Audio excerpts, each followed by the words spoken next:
고린도전서 15장입니다. 고린도전서는 유명한 부활장입니다. 부활은 우리 그리스도인 신앙의 최정점입니다. 우리는 여기에 참여하기 위해서 달려가는 겁니다. 그 나머지 것들은 사실 부활에 이르고자 하는 우리들의 소망을 이루어가는 어떤 실타래 연결고리를 한다면 그 최고봉에는 부활이 있습니다.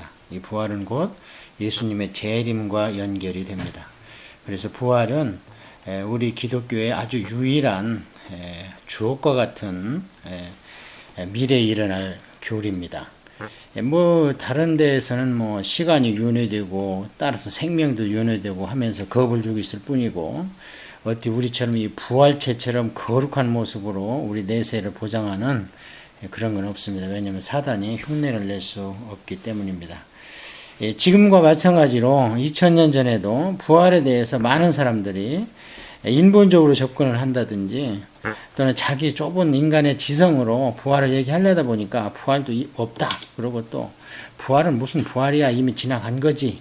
이렇게 얘기하고 해서 상당히 부활을 확신하고 주님으로부터 부활의 교훈을 받은 사도들이 혼란이 왔고 그 혼란하는 성도들을 교육하기 위해서 많은 애를 썼습니다. 그 중에서 가장 주옥과 같은 것이 이 고린도전서 15장입니다. 그래서 한번 15장을 우리가 좀 깁니다. 따라서 15장을 확실히 공부해가지고 우리부터 부활 신앙을 가지고 확실히 서야 되겠습니다. 형제들아, 내가 너희에게 전한 복음을 너희에게 알게 하노니 이는 너희가 받은 것이요 또 그 가운데 선 것이라. 부활을 얘기하기 전에 먼저 전제 조건을 얘기하는데요. 내가 전한 복음이라는 거예요.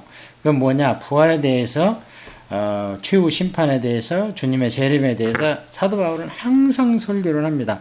사도 바울의 설교의 특징은 하나님의 창조에서 시작해서 대속과 성령님의 그런 내주하심과 그 다음에 부활, 심판 이렇게 항상 이 사요소가 한 번도 빠진 적이 없습니다. 우리가 쭉 앞에 전도여행 때 그 사도 바울의 설교를 공부한 적이 있는데요.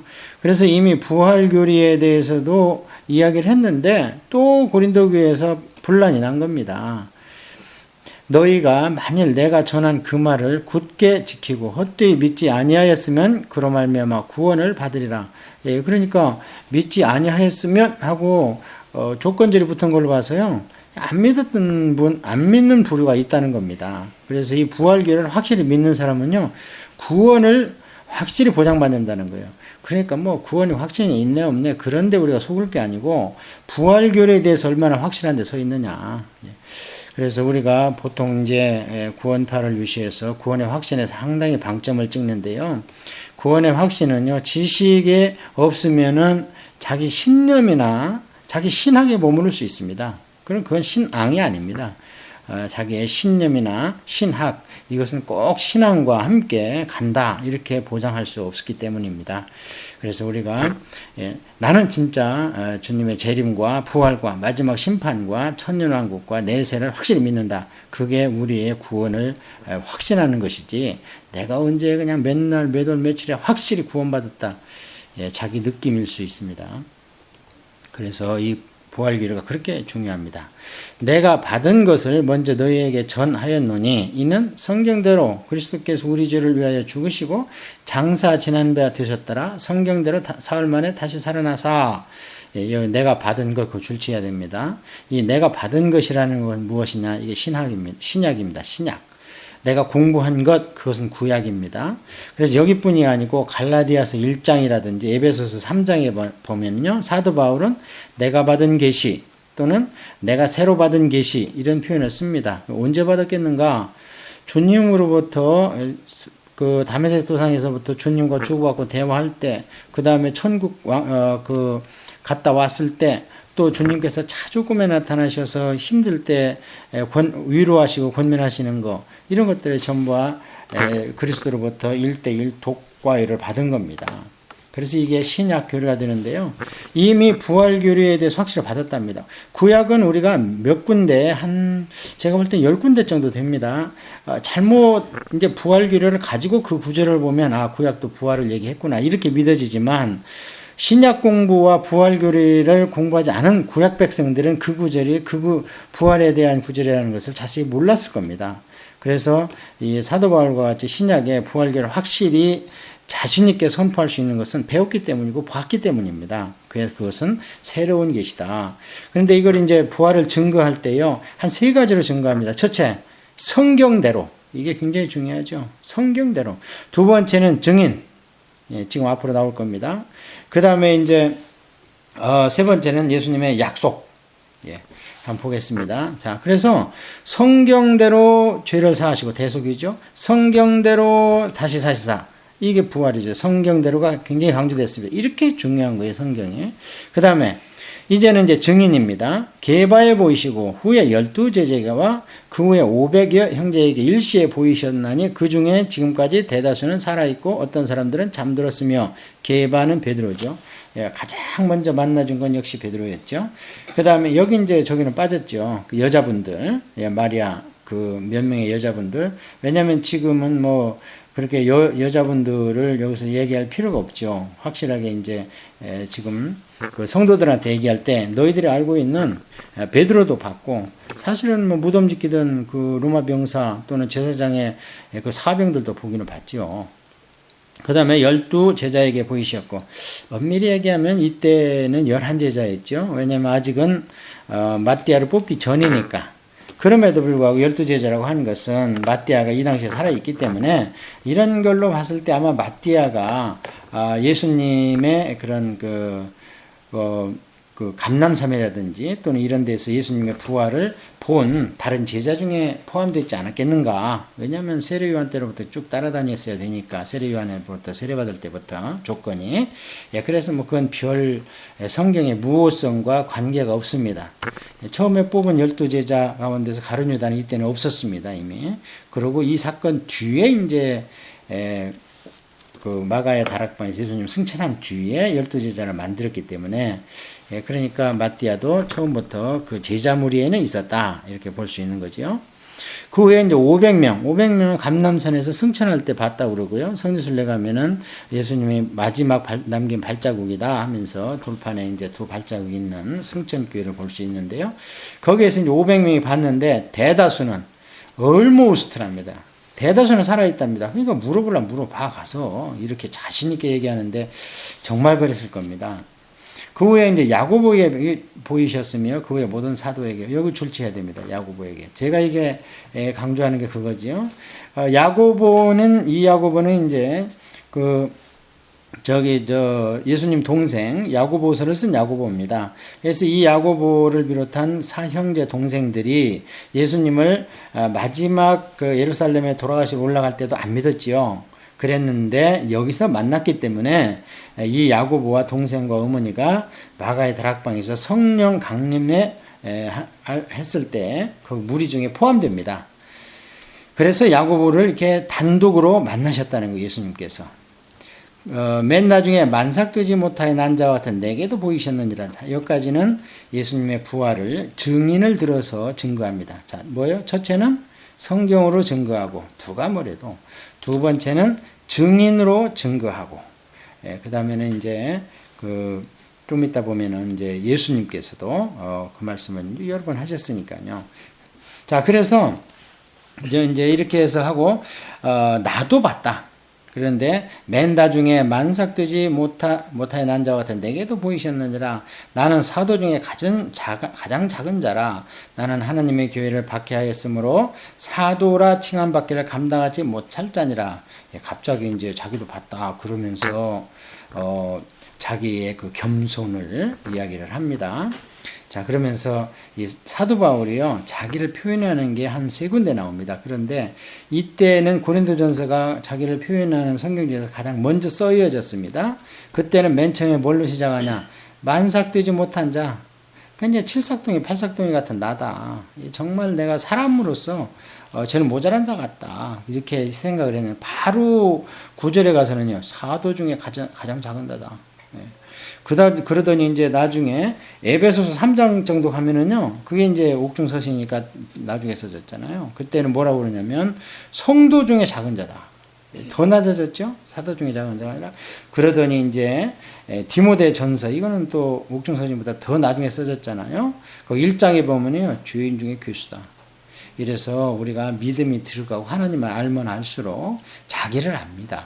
그래서 칼빈 선생님께도 그랬는데요. 먼저 사람을 알아야 되는데, 사람이 사람을 알려면 하나님을 알아야 된다. 그래야지 자기가 누군지를 알 수 있다. 그러면서 그 기독강의 1권에 보면 그렇게 표현했는데 아주 정확한 표현이라고 생각을 합니다. 하나님을 모르고 하나님을 인정하지 않기 때문에 교회 밖에 있는 사람도 내가 왕이라 그러고 내가 내 주먹을 믿으라 그러고, 교회 안에 있다 하더라도 하나님을 어설프게 하기 때문에 자꾸 내가 나오는 거예요. 그래서 이제 지나가는 길에 사도 바울이 자기를 1인칭으로 표현하는 네 군데의 그런 단어를 우리가 찾아봤는데요. 성경이 진행될수록, 늦게 기록될수록 자기 자신을 더 낮게 표현합니다. 진짜 그렇다는 게 아니고 겸손의 정도가 더 낮아진다는 거죠. 자, 그런데요. 그러나 내가 나된 것은 하나님의 은혜로 된 것이니 내게 주신 그의 은혜가 헛되지 아니하여 내가 모든 사도보다 더 많이 수고하였으나 내가 한 것이 아니라 오직 나와 함께 하신 하나님의 은혜로다. 그러므로 나나 그들이나 이같이 전파하며 너희도 이같이 믿었느니라. 자, 이렇게 해서 이제 예수님의 부활에 대해서 증거로 논증을 했습니다. 변증을 했어요.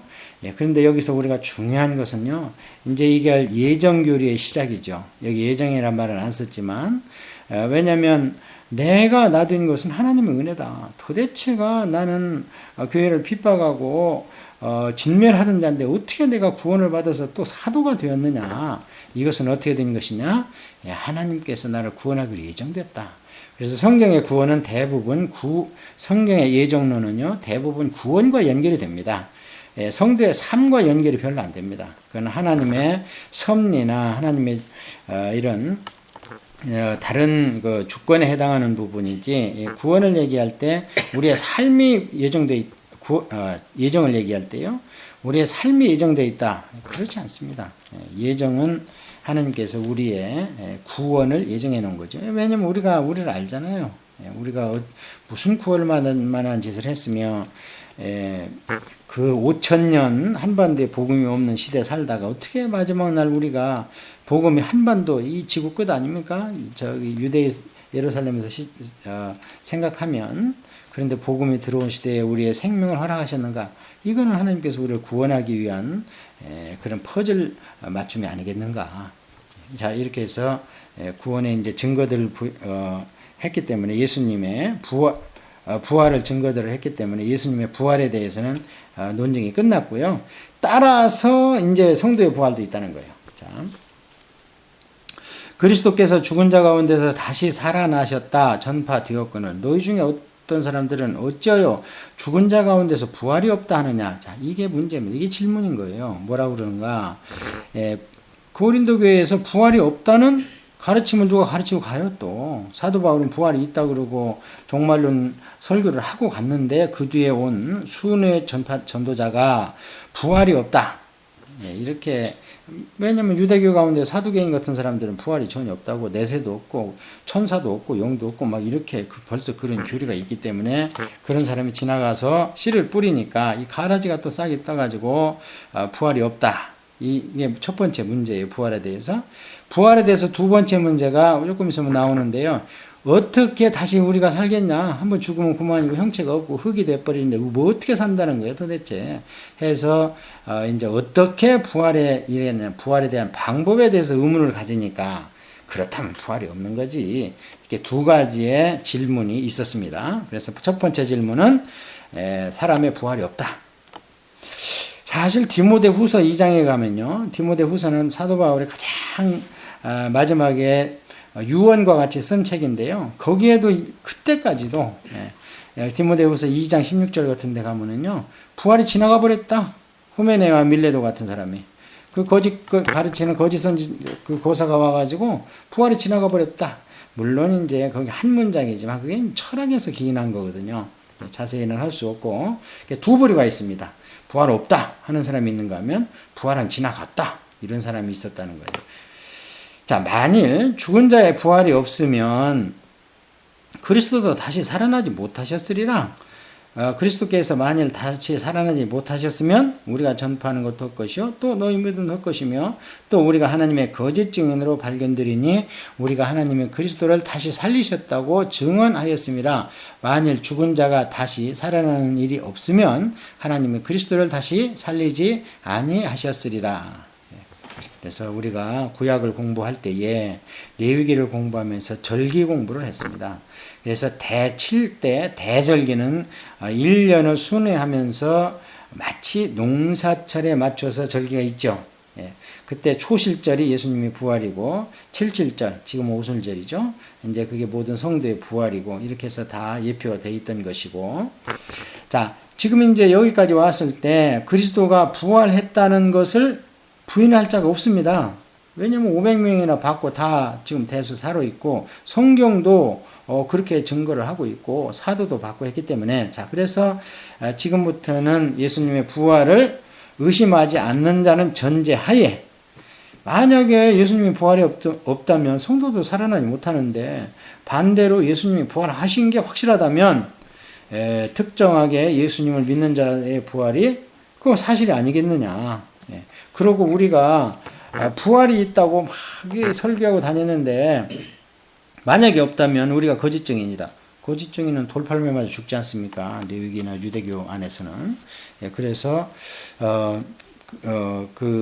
이 부활을 증거를 하니까 우리도 부활이 있다. 이것을 이제 증거하고 있는 거죠. 만일 죽은 자가 다시 살아난 일이 없으면 그리스도도 다시 살아나는 일이 없었을 터요. 이거 13절에 있던 게 다시 중복됩니다. 16절에 똑같습니다. 그 얘기는 뭐냐, 이렇게 중요하다는 거예요. 이게 이제 사도 바울의 어떤 설교의 논조입니다. 중요한 얘기를 할 때 강조를 하는 거죠. 두 번. 그리스도께서 다시 살아나신 일이 없으면 너희의 믿음도 헛되고 너희가 여전히 죄 가운데 있을 것이요. 그러니까 지금 이 사람들이 부활이 없다 하면서 교회는 다니는 거예요.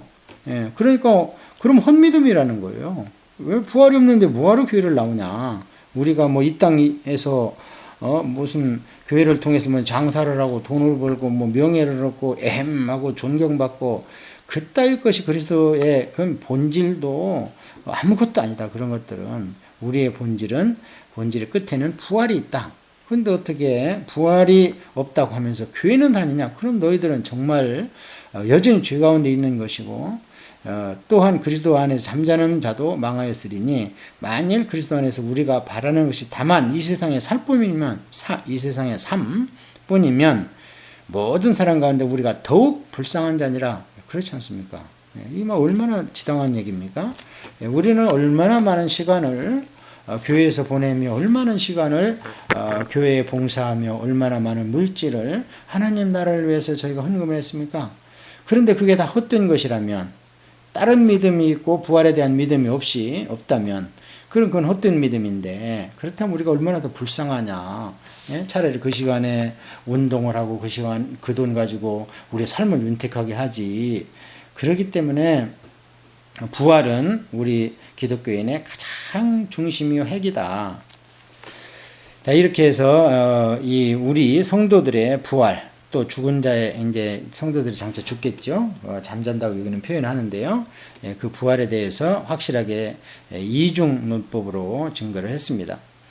그러나 이제 그리스도께서 죽은 자 가운데서 다시 살아나사 잠자는 자들의 첫 열매가 되셨도다. 그 줄치고요. 초실절입니다. 이게. 사도 바울의 모든 서신서에 기록된 설교집은요, 완전히 구약의 바탕을 합니다. 구약을 신약의 성취로 보는 거예요.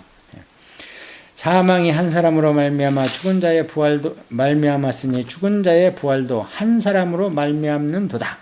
우리 에스라 성경원에 이런 강해 통독 CD를 연속적으로 갖다가 들으신 분은 아실 겁니다. 우리가 로마서를 강해 통독할 때에 대표와 연합의 원리를 얼마나 강조했습니까? 아담 한 사람으로 말미암아 죄가 들어왔는데 우리가 어떻게 다 죄인이 됐습니까? 아니라고 할 수 없습니다. 우리가 우리 자신을 알잖아요. 얼마나 마음속에 죄성이 있는지. 행한 것은 각각 다를지라도 죄성은 다 있습니다. 그럼 죄인입니다. 단 하나만 우리가 마음속에 그런 죄를 가지고 또 행실을 옮겼다면, 그러니까 우리가 아담의 대표와 연합의 원리에서 아담의 후예인 것을 부인할 자 없습니다. 마찬가지로 하물며 아담보다 더 엄청나신 신이신 하나님이신 예수님이 인간이 되셔서 우리를 대표해서 부활했는데 왜 믿는 성도들을 연합해서 대표와 연합의 원리에 의해서 부활에 동참하지 않겠습니까? 네. 아담 안에서 모든 사람이 죽은 것 같이 그리스도 안에서 모든 사람이 삶을 얻으리라. 자, 어떻게 이제 부활이 일어나는가? 부활이 일어나는 때를 앞으로 설명을 하는데요. 그러나 각각 자기 차례대로 되리니 어떻습니까? 한 번에 이루어지지 않는다는 거죠. 예. 차례대로니까 최소한 2번 아니겠습니까? 먼저는 첫 열매인 그리스도요. 자, 이게 첫 번째입니다. 그 다음에는 그가 강림하실 때 그리스도에 속한 자요. 이게 2번째입니다. 그 후에는 마지막이니 이게 3번째입니다. 차례대로. 얼마나 명확하게 나와 있습니까? 그가 모든 통치와 모든 권세와 능력을 멸하시고 나라를 아버지 하나님께 바칠 때라. 자, 거기다 이제 줄치시고요. 그리스도의 첫 열매, 첫 단계, 첫 열매, 이거는 파기임이라고, 무화과 첫 열매 따는 때처럼 이렇게 예수님께서 첫 열매, 그것은 뭐냐? 그 무화과가 앞으로 엄청 열릴 것을 예표하는 겁니다. 예수님이 이제 이 파김을 따잡수러 갔다가 무화과가 없어가지고 그 나무를 저주한 사건을 우리가 잘 알고 있지요. 그런 첫 열매.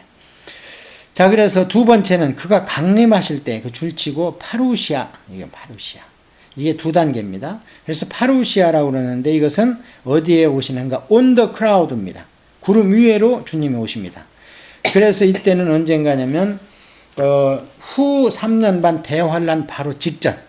그때 주님께서 참 이건 선지자들의 얘기하신 비밀한 방법이라고 요한계시록에 나오는데요. 비밀한 방법으로 구름 위에 계시면서 믿는 성도들을 더 혹독한 하나님의 진노, 이제 환란은 끝납니다. 환난 다음에 진노예요. 성도는 환란을 통과합니다. 그래서 진노의 대접이 쏟아지기 전에 성도들을 데리고 가십니다. 구름 위로. 그러니까 밑에 있는 사람들은 예수님을 볼 수가 없습니다. 이것을 파루시아다 이렇게 이야기를 합니다. 그 다음에 이제 3번째는 그 후에는 마지막이니 3차 단계가 마지막이랍니다. 이게 언제냐? 예수님이 재림하실 때 무덤이 열립니다. 그러니까 그가 강림하실 때에는 남아있던 성도들이 호련히 변화되어 하늘로 올라가고, 그 후에 마지막, 이건 예수님께서 이제 왕권을 가지고 요한계시록 19장에 재림하실 때 무덤이 열립니다. 그래서 이때는 믿는 자가 먼저 일어납니다. 그리고 천년왕국이 시작되고, 안 믿는 자는 어떻게 하는가? 계속 음부에 있다가 천년왕국 뒤에 안 믿는 자들을 2번째 부활로 그들을 일으키셔서 지옥에 넣습니다. 예, 이해했죠? 예. 그래서 부활은, 무덤이 열리는 사건은 2번인데 그 간격이, 그 사이가 천년왕국이 있는 것으로 요한계시록에 기록이 되어 있습니다. 자, 이렇게 해서 이제 이것을 2번, 무덤이 열리고 예수님이 강림하실 때를 에피파네 그럽니다. 에피파네. 예, 그래서 이것은 에피파네는 헬라어로 신을 눈으로 볼 수 있다 이 뜻입니다. 예, 신이 눈으로 보인다. 그래서 이것을 로마나, 그 다음에 우리가 중간에 공부할 때 셀주크 에피파네 그 왕들이 있어요. 그게 뭐냐면 내가 신이라 그 뜻입니다. 에피파네 4세가 가장 악독한 놈이었는데 내가 신이다 그 뜻이에요. 그래서 이제 진짜 에피파네는 우리 주님이죠. 재림으로 오십니다. 그가 모든 원수를 그 발 아래에 둘 때까지 반드시 왕노릇 하시리니 맨 나중에 멸망받을 원수는 사망이니라. 천년왕국이죠. 사망이다. 원수는. 사망은 뭐예요? 이게 사탄입니다. 사탄의 최후의 무기는 사망입니다. 그래서 사탄을 지옥에 넣어버리면 사망도 없어집니다. 이 땅에. 만물을 그의 발 아래에 두셨다 하셨으니 만물을 아래에 둔다 말씀하실 때에 만물을 그의 아래에 두시니가 그 중에 들지 아니하는 것이 분명하도다.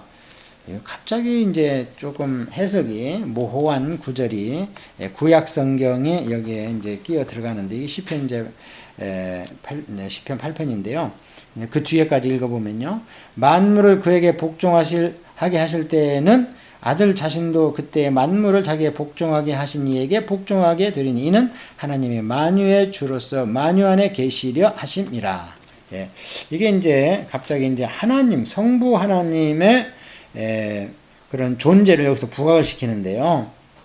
이거에 대해서 이제 신학자들은 뭐 많이 의견이 많습니다만, 제가 이제 깨달은 바로는 지금까지 예수님의 부활을 얘기할 때에 그 최후 단계에서 그 후에는 마지막 보니 그가 모든 통치와 모든 권세와 능력을 멸하시고 나라를 아버지 하나님께 바칠 때라, 이렇게 해서 끝났잖아요. 그 예수님의 부활의 3단계가. 그래서 그러니까 아버지 하나님의 주권하에 이런 일이 일어나는 것을 설명하기 위해서, 그렇기 때문에 아버지 하나님의 권세와 능력, 지위 이런 것을 설명하기 위해서, 그래서 예수님의 부활도 아버지 하나님이 주관하시고 성도들의 부활도 아버지 하나님이 주관하시고 이런 것을 명확하게 해주기 위해서 하나님 아버지의 그 주권을 갑자기 여기서 부각을 시킨 건다. 저는 이렇게 봅니다. 그래서 여기 보면 성자 예수님이 마음대로 하신 것도 아니고 성부 하나님의 섭리하에 그런 일이 이루어졌다 하면서 27절 28절에 구약 성경 시편 8편을 갖다 인용했는데요. 약간 변형시켜서 인용을 했습니다. 그거는 이제 중요하지 않기 때문에 그냥 넘어가는데, 여기서 중요한 것은 아버지 하나님의 모든 섭리와 주관하에 이런 일이 일어나는가 난다. 자, 만일 죽은 자들이 도무지 다시 살아나지 못하면 죽은 자들을 위하여 세례를 받는 자들이 무엇을 하겠느냐? 어찌하여 그들을 위하여 세례를 받느냐? 이게 아주 이제 난해한 구절 중에 하나로 대표적인데요. 거기다가 이제 괄호치고 대리 세례 이렇게 한번 써놓으세요. 이게 무슨 얘기냐면, 죽은 자들이 이미 죽었습니다. 그런데 그 후손들이나 또는 그 죽음을 애도하는 사람들, 그 유족들이 대신 세례를 받는 거예요. 그 사람을 위해서. 왜? 그 사람의 구원을 위해서 세례를 받는 거예요. 자, 만일 죽은 자들이 도무지 다시 살아나지 못하면 죽은 자들을 위해 세례를 받는 자들이 무엇을 하겠느냐? 어찌하여 그들을 위해 세례를 받느냐? 이 얘기만 읽어보면 후손이든 누구든 하여튼 죽은 자를 위해서 여기서 세례를 받으면 그것이 살아나는 것처럼, 부활에 동참하는 것처럼 표현을 해놨습니다. 그런데 이것은 그런 뜻이 아니고요. 이 고린도 교회에 이런 교리에 무지한 사람들이 있는 거예요. 무슨 얘기냐?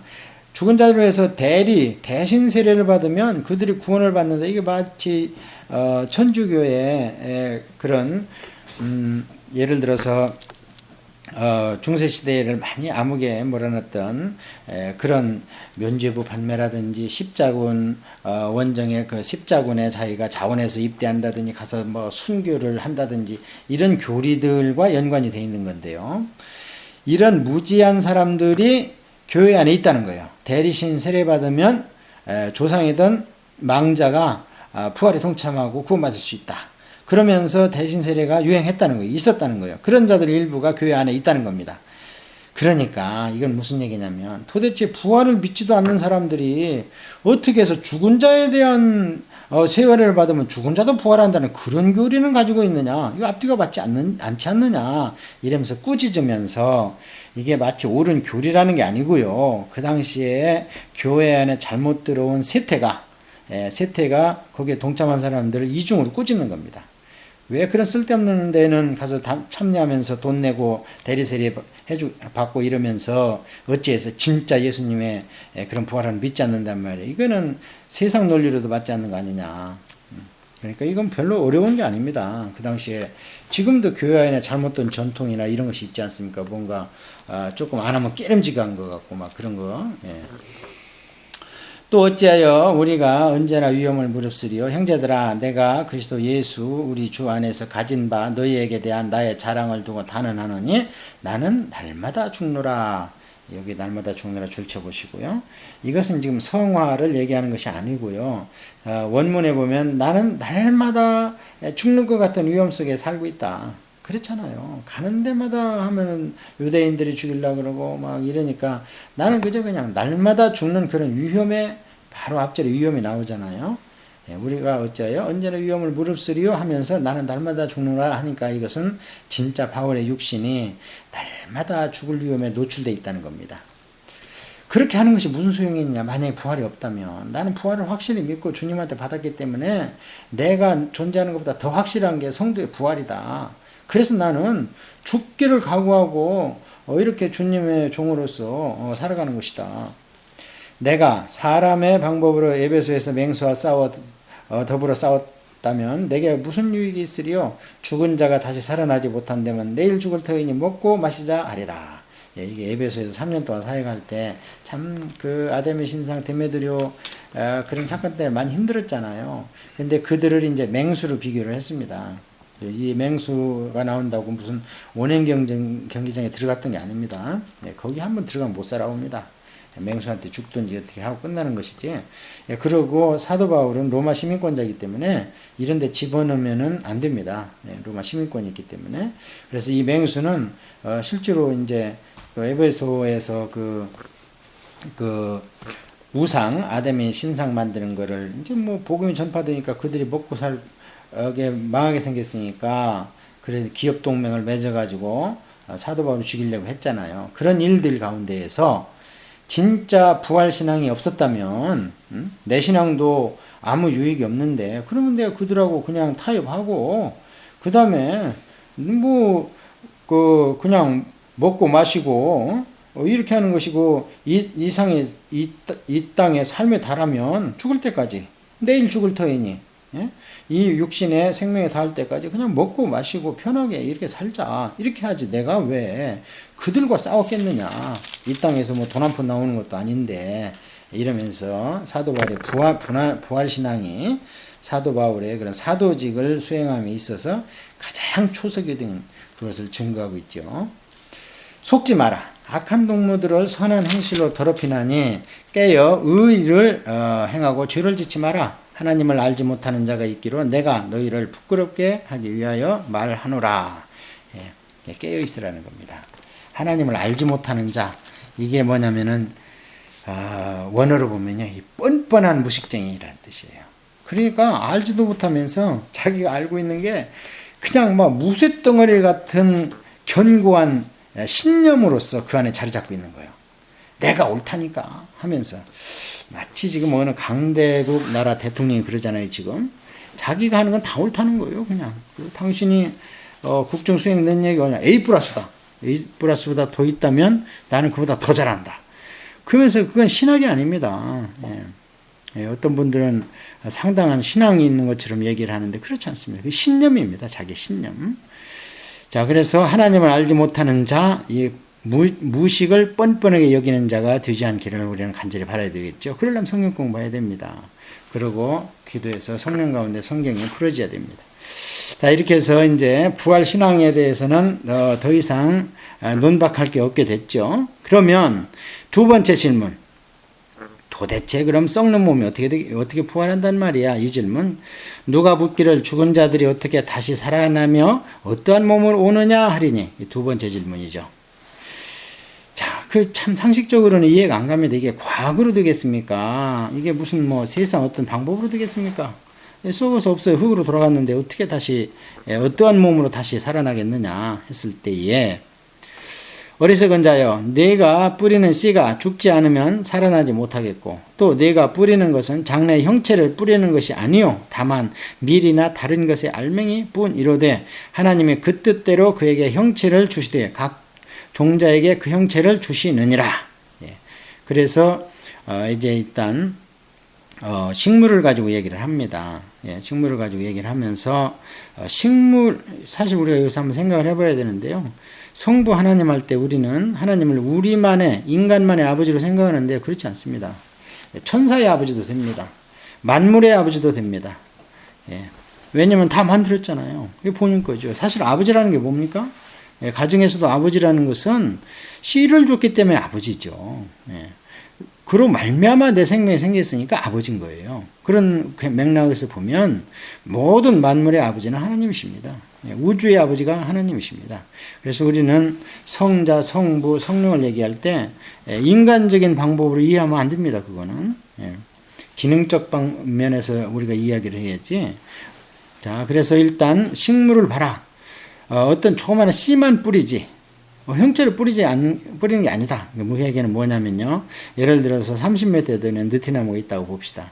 그걸 심을 때 1mm짜리 느티나무 그 자체를 심어가지고 이게 확 확대돼가지고 그게 점점 커지는 게 아니라 조그마한 씨를 심었는데 그게 썩으니까 그 안에서 처음에는 싹이 나고 눈이 트고 그러면서 무럭무럭 자라서 줄기가 생기면서 잎이 피고 이래서 느티나무가 튀는 거 아닙니까? 이게 그 얘기입니다. 형체를 뿌리는 게 아니고 그냥 알맹이만 뿌린다. 알맹이도 물론 조금씩은 다르지만 그 안에 까보면 아무 형체도 없습니다.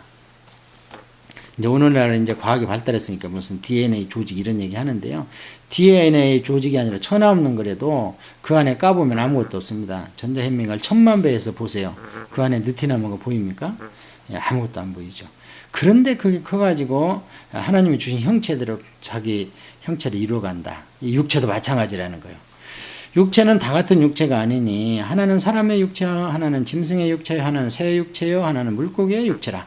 하늘에 속한 형체도 있고 땅에 속한 형체도 있으니 하늘에 속한 것이 영광이 따로 있고 땅에 속한 것이 영광이 따로 있으니 해의 영광이 다르고 달의 영광이 다르며 별의 영광도 다른데 별과 별의 영광이 다르도다. 그래서 만물의 아버지는 하나님이시다. 그로 말미암았다. 이렇게 말씀을 하시면서 하늘에 속한 형체도 있고 땅에 속한 형체도 있다.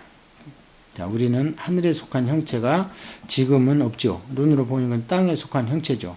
근데 우리게 썩으면 나중에 하늘에 속한 형체로 이제 부활한다.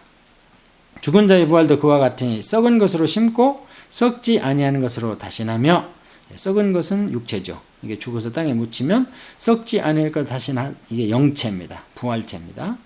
욕된 것으로 심고 영광스러운 것으로 다시 살아나며 약한 것으로 심고 강한 것으로 다시 살아나며 계속 육신이 죽고 영체가 부활체로 살아난다는 그 얘기를 계속 하고 있습니다. 육의 몸으로 심고 신령한 몸으로 다시 살아나니 육의 몸이 있은즉 또한 영의 몸도 있느니라. 하나 덧붙인다면 육신의 아버지가 있는 것처럼 영의 아버지도 있다. 육신의 아버지는 잠시면 떠나가지만 영의 아버지는 영이 영존하는 것처럼 영원히 아버지가 되신다. 기록된 바 첫사람 아담은 생명이 되었다함과 같이 마지막 아담은 살려주는 영이 되었나니 그러나 먼저는 신령한 사람이 아니요 육의 사람이요 그 다음에 신령한 사람이니라. 첫사람은 땅에서 났으니 흙에서 속한 자이거니와 둘째 사람은 하늘에서 나셨느니라. 무릇 흙에 속한 자들은 저 흙 속에 속한 자와 같고 무릇 하늘에 속한 자는 저 하늘에 속한 자와 같으니 흙에 속한 자들은 우리 육신이고요. 흙에 속한 자와 같고 이 아담과 같고 무릇 하늘에 속한 자들 성도입니다. 하늘에 속한 자와 같으니 저 하늘에 속한 자는 예수님이십니다. 그래서 우리 안에는 아담과 예수님으로 예수님의 영이신 성령님이 우리 안에 지금 같이 계십니다. 우리가 흙에 속한 자의 형상을 입은 것 같이 또한 하늘에 속한 이의 형상을 입으리라. 형제들아 내가 이것을 말하노니 혈과 육은 하나님 나라를 이어받을 수 없고 또한 썩는 것은 썩지 아니할 것을 유업으로 받지 못하느니라. 그래서 우리 육신으로는요 하늘을 보고 하늘을 왔다 갔다 할 수는 있을 수 있으나 이 육신은 하나님 나라를 유업으로 받을 수 없습니다. 왜냐하면 하나님 나라는 영에 속한 것이기 때문에 이 범주가 카테고리가 완전히 틀립니다. 그래서 육신의 것은 눈으로 보이는 것이요 영의 것은 보이지 않는 대신에 영원한 것이다. 자, 이제 아까 얘기한 이제 파루시아를 설명합니다. 주님의 강림.